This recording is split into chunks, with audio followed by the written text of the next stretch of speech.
તો વિશ્વભરમાં સર્જાયેલી યુદ્ધ જેવી પરિસ્થિતિની સીધી અસર હવે જામનગરના પ્રખ્યાત બ્રાસ ઉદ્યોગ પર જોવા મળી રહી છે। બ્રાસ સિટી તરીકે ઓળખાતા જામનગરમાં આશરે 9 લાખ જેટલા એકમો હાલ મુશ્કેલ સમયમાંથી પસાર થઈ રહ્યા છે।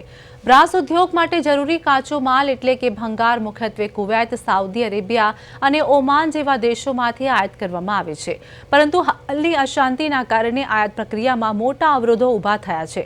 જામનગરની બ્રાસ પ્રોડક્ટ્સ જે વિશ્વના ખૂણે ખૂણે નિકાસ કરવામાં આવે છે તે તૈયાર માલ પણ સમયસર પહોંચાડી શકાતો નથી। જો આ સ્થિતિ લાંબો સમય ચાલશે તો આ ઉદ્યોગ સાથે જોડાયેલા લાખો લોકોની રોજગારી પર જોખમ ઊભો થશે।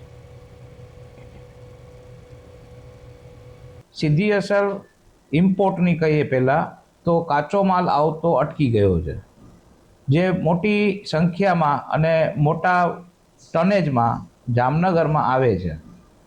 एनी बीजी असर के जामनगर द्वारा तैयार थवामां आवतो ब्रास पार्ट जे मिडल ईस्ट मार्केट में दुबई, कुवैत, कतार, साउदी जे आपणे अहींयाथी डायरेक्ट एक्सपोर्ट करी रह्या छे एमां पण तेनी असर जोवा मळी रही है। कारण के एक्सपोर्ट ने पण तकलीफ है, इम्पोर्ट ने पण तकलीफ है।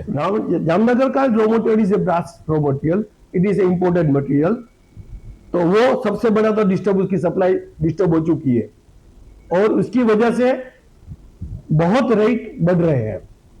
दूसरी प्रॉब्लम है वो रॉ मटेरियल में से हमारा रॉ मटेरियल कंपोनेंट बनाने का वो रोड्स बन रहे हैं, वहां पाइप नेचुरल गैस का यूज हो रहा है हीटिंग के लिए, तो उसकी अवेलेबिलिटी वो भी चैलेंज हो चुकी है, उसकी प्राइस भी बहुत बढ़ जाएगी और उसकी तो रेशनिंग आएगी, वो एक बहुत संभावना बड़ी है।